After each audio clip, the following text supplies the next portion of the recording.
Biasanya, hidup kita terlihat baik-baik saja. Tidak kekurangan, tidak berlebihan. Air minum selalu ada, baju selalu bersih, kopi selalu siap, transport tinggal pesan, belanja tinggal klik. Tidak mewah, tidak boros, hanya nyaman. Dan justru disitulah masalahnya. Karena hidup yang terlalu nyaman jarang dipertanyakan.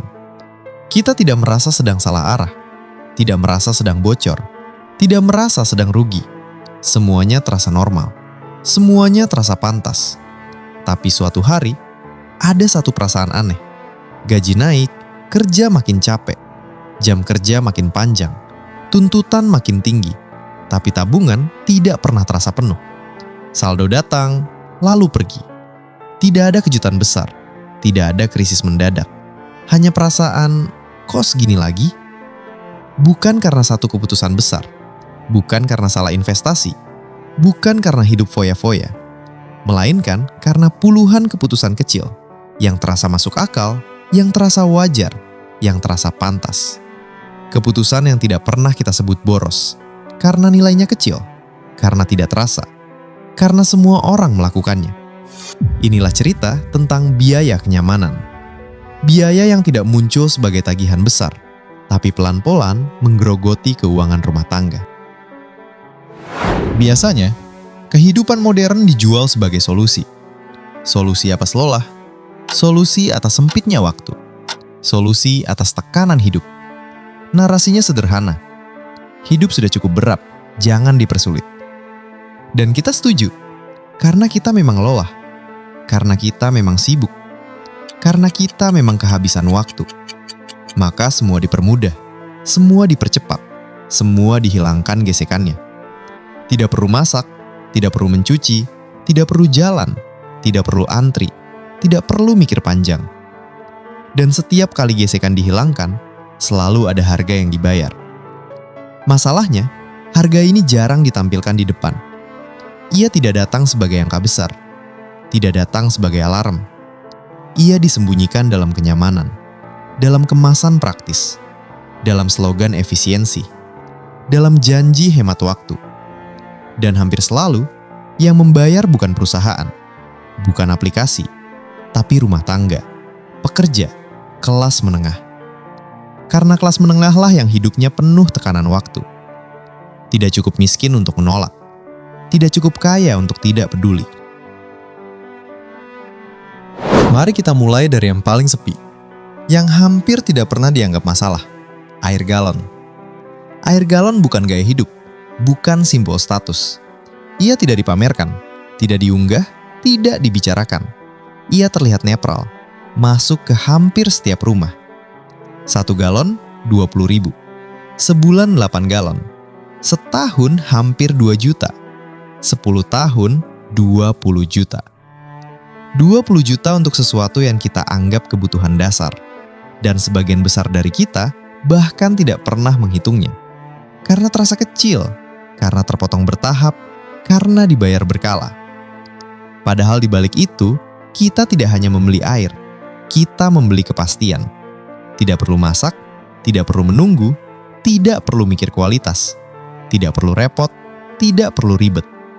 Dan karena itu, keputusan ini menjadi permanen. Bukan lagi pilihan, tapi kebiasaan. Kenyamanan membuat keputusan jadi otomatis. Kita berhenti membandingkan, kita berhenti bertanya, kita berhenti mengevaluasi. Bukan karena tidak mampu berpikir, tapi karena hidup sudah terlalu penuh untuk mikir hal-hal kecil.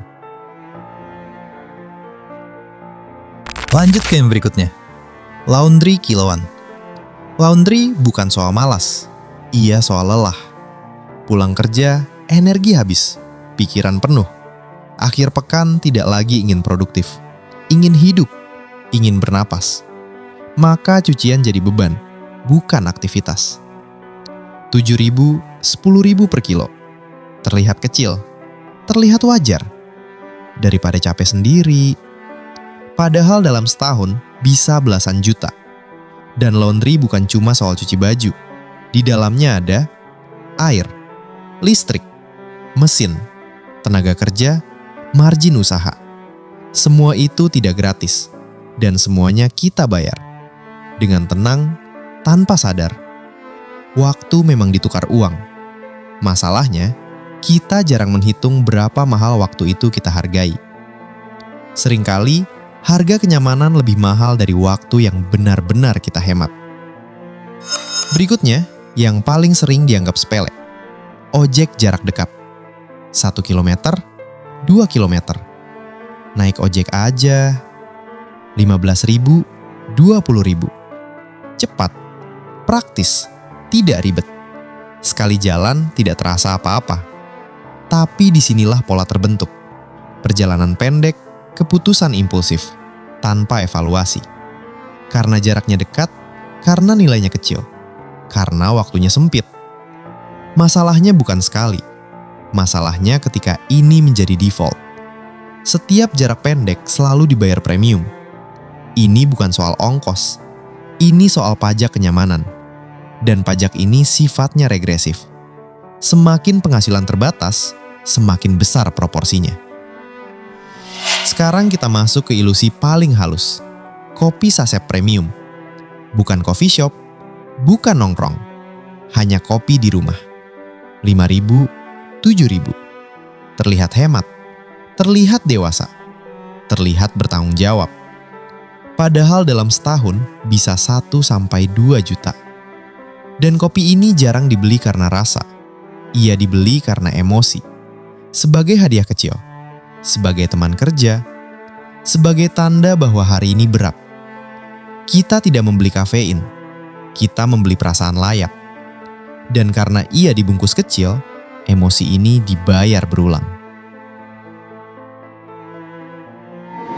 Dan akhirnya, kenyamanan yang paling mahal. Belanja instan, GrabMart, Quick Commerce. Belanja bukan lagi aktivitas, ia menjadi impuls. Butuh gula? Klik. Butuh sabun? Klik. Butuh cemilan? Klik. Setiap klik membawa biaya. Ongkir, service fee, markup harga, barang sama, merek sama. Tapi harga hidup naik. Yang kita beli bukan barang, tapi kecepatan, ketenangan, penghematan energi mental. Yang paling berbahaya bukan satu pengeluaran, melainkan akumulasinya. Tidak ada yang salah, tidak ada yang ekstrim. Semua terasa masuk akal. Dan justru karena itulah, ia tidak pernah dikoreksi. Kenyamanan tidak pernah terasa seperti musuh. Ia terasa seperti hadiah. Hadiah setelah hari yang panjang. Hadiah setelah kerja keras. Tapi hadiah yang kita bayar setiap hari. Sehingga pada satu titik, kita harus jujur. Masalah kita bukan boros. Masalah kita tidak sadar. Kenyamanan bukan sesuatu yang harus dihilangkan, tapi harus disadari. Kapan kita membeli barang, dan kapan kita membeli rasa nyaman. Karena uang jarang habis karena besar. Ia habis karena pelan. Dan itu sebabnya, banyak rumah tangga merasa bekerja keras, tapi tidak pernah benar-benar maju. Bukan karena kurang usaha, tapi karena terlalu jarang berhenti untuk menghitung hal-hal kecil. Mungkin bukan keputusan besar yang akan mengubah hidup, tapi kesadaran kecil yang dikumpulkan perlahan. Bukan hidup lebih susah, tapi hidup lebih sadar.